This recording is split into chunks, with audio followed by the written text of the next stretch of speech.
Sorry, this is for shareholders only, my stepbrother sneered, blocking the door. I smiled and pulled out my phone, perfect timing to announce I owned 75% of the shares. I hadn't stepped inside Ames Bradford Holdings in 5 years, but the marble floors still remind me. They gleamed under the harsh LED lights, too sterile to feel grand, too cold to feel like home. I paused just past the revolving doors, letting the echo of my heels ripple into the silence. A few heads turned. No one recognized me. That was the plan. The last time I stood here, my father's funeral had just ended. The boardroom door still bore the name Bradford. 3 weeks later, it vanished, scrubbed clean, replaced by Ames. They didn't even bother pretending I still belonged. A young receptionist, barely older than 22, squinted at her screen, then at me. Her voice wavered slightly. "Ma'am, are you here for an appointment?" "I'm here for the board meeting," I replied evenly, sliding off my sunglasses. 45th floor. She blinked rapidly. "I don't see your name on the list." "Try again," I said, tone still pleasant. "Elena Bradford." Behind me, the elevator chimed and a familiar voice sliced through the lobby. Well, look who finally decided to stop sulking. Grayson Ames. Tailored navy suit. Pocket square too crisp to be accidental. Smile sharp enough to draw blood. He strutted forward with all the entitlement of a man convinced the world was his inheritance. "Security?" he said smoothly to no one in particular. "I think we have a trespasser." I didn't flinch. Instead, I stepped closer to the desk, watching the receptionist's cursor hover awkwardly. "Do you need my ID?" I asked, "or will your system do the work for you?" The girl hesitated, eyes darting toward the internal directory. Then something flickered on her screen. Her mouth parted, but no sound came. Across the lobby, a pair of security guards approached, one already speaking into a lapel mic. "Elena, really?" Grayson drawled. "This is pathetic. Crashing a shareholders meeting you're no longer invited to? Honestly, I thought even you had more dignity." The receptionist cleared her throat. "Sir, Grayson. Her name just updated." He turned slowly, eyes narrowing. "What?" "She's listed as a controlling shareholder," the girl said, her voice dropping into something almost reverent. For a heartbeat, no one spoke. The guards paused mid-step. The air shifted.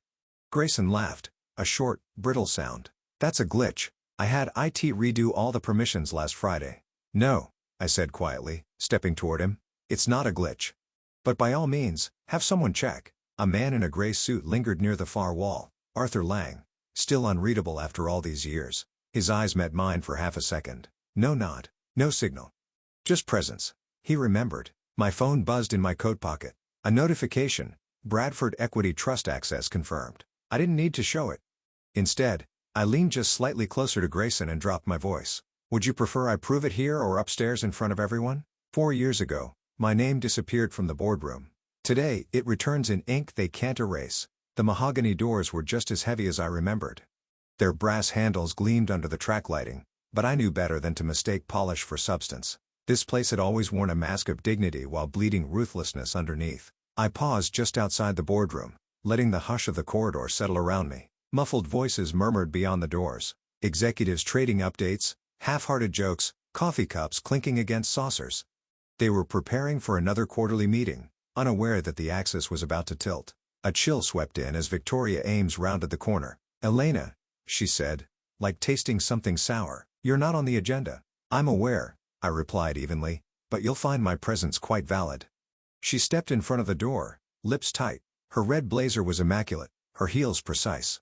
Everything about her calculated, from her posture to the way she angled her chin just slightly downward to meet my eyes. "This is a private meeting for verified shareholders."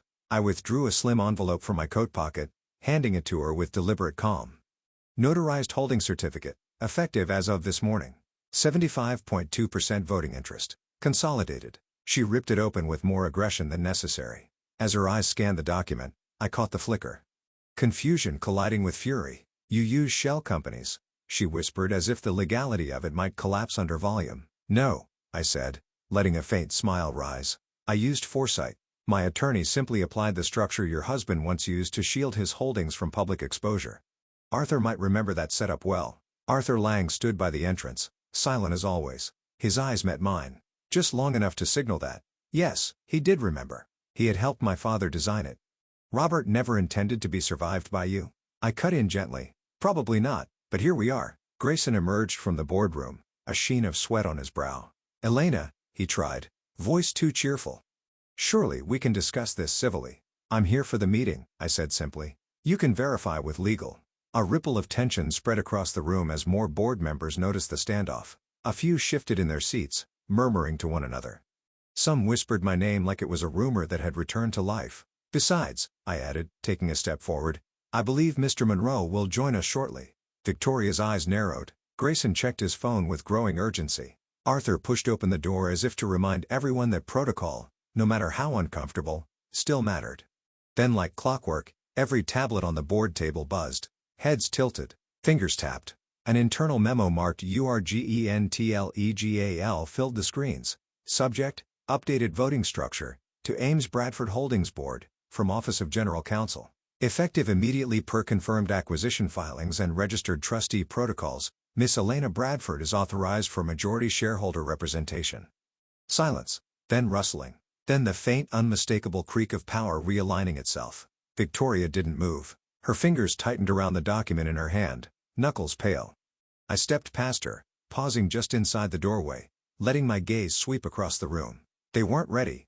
That was the point. I turned back to her, lips calm, words deliberate. "Shall we begin before the truth becomes even more uncomfortable?" I didn't come to beg for a seat. I came to flip the table if I had to. The boardroom had always been a stage: polished glass table, digital panels embedded like eyes that watched everything, and 12 chairs that decided fates without flinching. Today, I didn't want a seat. I wanted the floor. Caleb Monroe stepped in, sharp in a charcoal gray suit, his presence cutting through the murmur like a scalpel. The room hushed. Even Victoria's posture stiffened at the sight of him.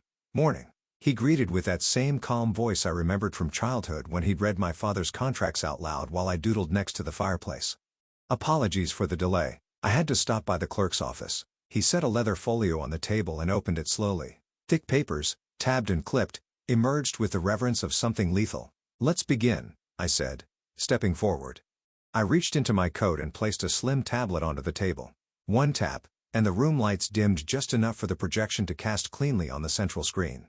"This," I said, "is a 5-year breadcrumb trail. You'll see corporate registration filings, shareholder structures, and acquisition roll-ups from subsidiaries registered across Delaware, New Mexico, and the British Virgin Islands. Each entity acquired fractional stakes carefully under SEC reporting thresholds. Together, they consolidated to form the Bradford Equity Trust." I let the pause breathe. "It now owns 75.2% of Ames Bradford Holdings." Grayson shifted in his chair, fingers twitching over his phone. "This is manipulation," he muttered. "You've loopholed your way into control." "No," I replied. "You don't get to lecture me on manipulation, not after this." Another tap. The screen flickered to a grainy black and white clip. Time-stamped security footage. Robert Bradford's private office, 10:44 p.m., the night before his heart attack. Grayson stood over our father's desk, finger jabbing the air. "You're out of touch, Dad. Step down or I'll force the issue at the next meeting." Gasps. A chair creaked. Arthur lowered his gaze, lips pressed thin. Victoria's voice cut through. "This is a violation of privacy and irrelevant to corporate. It's relevant when it speaks to motive," I said coldly. "And if you're worried about privacy, you should consider the email you sent on March 2, 2020. Subject line: Accelerate succession, liability concerns." Her knuckles whitened around the chair arm. I reached into the folio Caleb had opened. He handed me a sealed envelope, yellowed, thick, with Robert Bradford's distinct signature across the flap. "This," I said, holding it up, "is the original notarized will, never revoked, naming me the majority successor upon his incapacitation or death." Victoria's lips parted in disbelief. "Filed this morning," Caleb added, "with Cook County and the Illinois Secretary of State. Certified copies have already been sent to the SEC and the IRS." The weight in the room shifted. Subtle, devastating. One board member pushed his chair back slightly. Another leaned forward, eyes wide, no longer hiding their shock. Monroe cleared his throat. "For documentation and legal filings," he said, voice crisp, "Elena Bradford is, as of this morning, the sole voting majority owner of Ames Bradford Holdings." Silence. No applause, no protests. Just the quiet recoil of a dynasty buckling inward. I turned toward the table, toward those who had sat comfortably through my erasure. "I suggest you start choosing which emails to delete before the SEC arrives." They thought I was a temporary nuisance. I was the contingency plan they never calculated for. The tension in the boardroom thickened, a suffocating presence that seemed to settle into every corner. At 10:15 a.m., with documents and legal papers now piling across the table, The battle for control had shifted from whispered threats to undeniable evidence. Victoria Ames rose sharply, her voice slicing through the quiet. "This meeting is adjourned. We are not prepared for hostile theatrics." Her words fell flat against the steady rhythm of my calm. I pressed a button on the remote, and the room darkened just enough for the projection to glow sharply against the far wall. Before them floated a scanned copy of Robert Bradford's original will. Not some faded copy, not a disputed document. The real, notarized, and unrevoked will naming me as the sole trustee of a private inheritance trust, a trust holding residual shares of Ames Bradford Holdings. A collective murmur swept through the board members. Some leaned forward, others exchanged anxious glances. Arthur Lang, standing beside me, nodded quietly. He was the man who had testified to the will's existence, but had been silenced by pressure in the aftermath of Robert's death. Now freed from fear, his loyalty was unwavering. Grayson's facade cracked. His mouth opened and closed, searching for defense. Then with panic breaking through, he blurted out, "That document wasn't even in the safe." I fixed him with a cold stare. "I never said it was in the safe, Grayson." The room held its breath as Caleb Monroe stepped forward, playing a recorded phone call between Victoria and an offshore attorney. The audio was clear. Victoria instructing delays on granting my legal access to the estate, attempts to keep me away from what was rightfully mine. Victoria's eyes flashed fury as she tried to discredit Monroe, calling into question the legality of the recording. But the damage was done. Board members shifted uneasily, some rising to request private meetings with the SEC. The grip Victoria held over the board was slipping fast. I stepped back from the table, my voice steady and sure as I delivered the final blow. "You didn't just erase me from the board. You forged the future, and I brought the receipts." Power never disappears. It only changes owners. The boardroom remained silent, but for the distant ticking of the ornate clock on the wall. At 10:50 a.m., the atmosphere was thick with anticipation, the kind that precedes upheaval. A sharp knock echoed from the heavy mahogany door. Heads turned as two sharply dressed federal agents stepped into the room. One from the FBI, the other representing the SEC. Their presence was an unspoken verdict. I rose, voice steady. "Please come in." Victoria's face paled. She attempted to make a swift exit, but a security guard intercepted her path with polite firmness. "You're not going anywhere," I said without looking back. The agents moved purposefully. One produced a thick stack of official documents and began serving freeze notices on company assets, especially those linked to offshore accounts and shell corporations. A murmur spread across the board members. One, pale-faced, tried to deny involvement in the suspicious transfers. I slid across a printed email chain from our corporate audit department, detailed, time-stamped, and damning. Grayson's eyes flickered toward the door, panic overtaking his earlier composure. Before anyone could react, he sprang to his feet and bolted. Security was quicker. Strong hands grabbed his arms halfway, escorting him back as cuffs clicked. Caleb Monroe cleared his throat. "This investigation will expand beyond corporate fraud.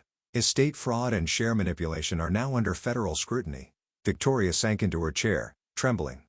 Tears welled in her eyes, but not a single sob escaped. It was the cold, controlled breakdown of someone who knew the game was lost. Board members shifted uncomfortably, several casting furtive glances my way, some silently offering their allegiance. A moment later, Arthur Lang approached and gave a barely perceptible nod. He handed me a sealed letter. His resignation, a quiet surrender, a fresh start. The words he had scrawled on the envelope read, "You win. Clean house." The tide had turned. The players on the old board were crumbling one by one. This wasn't restoration. This was reclamation. The auditorium was filled with the quiet of anticipation. It was 1 p.m., the same day the boardroom had witnessed its fall from grace and the rise of something new. Employees from every department gathered, some curious, others apprehensive, awaiting the words that would redefine their future. I stepped onto the stage, the bright lights warming my skin. Behind me, the massive screen displayed the old company logo, Ames Bradford Holdings. With a final glance, it faded away, replaced by a new emblem, sleek, modern, and unyielding, Bradford Equity Group. "This company no longer belongs to the past," I began, voice steady yet resolute. "It belongs to all of us who believe in integrity, innovation, and shared success." I announced the launch of the Robert Bradford Foundation for Corporate Integrity, a fund created from the reclaimed offshore assets dedicated to rooting out corruption, not just here, but across the industry. "No more kings," I said, "only stakeholders." A profit-sharing program was unveiled designed to return value to the employees who had been exploited for far too long. As the crowd absorbed the news, the auditorium's doors quietly opened. Arthur Lang slipped in, his presence a silent pillar of support. Later, His letter was read aloud, a tribute to leadership, and a thanks for correcting a lineage gone astray. That evening, back in my father's old office, the city lights flickered against the glass. My phone rang. Victoria's lawyer. They offered a plea deal. Testimony against Grayson in exchange for leniency. I listened, then ended the call mid-sentence. You don't get to trade truths for mercy. Not anymore. Standing by my father's framed photo, I gazed out over the skyline. The phone buzzed again. A rival CEO requesting a meeting. He says you just changed the market, I whispered to the empty room. Wants to know if you're for sale. I smiled faintly, closed the blinds, and let the night settle around me. Some battles end quietly, but the war I knew was just beginning. The final chapter left behind the echoes of a hard-fought battle, a quiet victory born from years of silent endurance. Justice, though delayed, found its way through the cracks of deceit and betrayal, reshaping the future for those who dared to claim it. When injustice is met with unwavering courage, the final verdict can echo through a lifetime. Sometimes, it takes just one brave step to dismantle a fortress of lies and build a legacy of truth that no one can take away.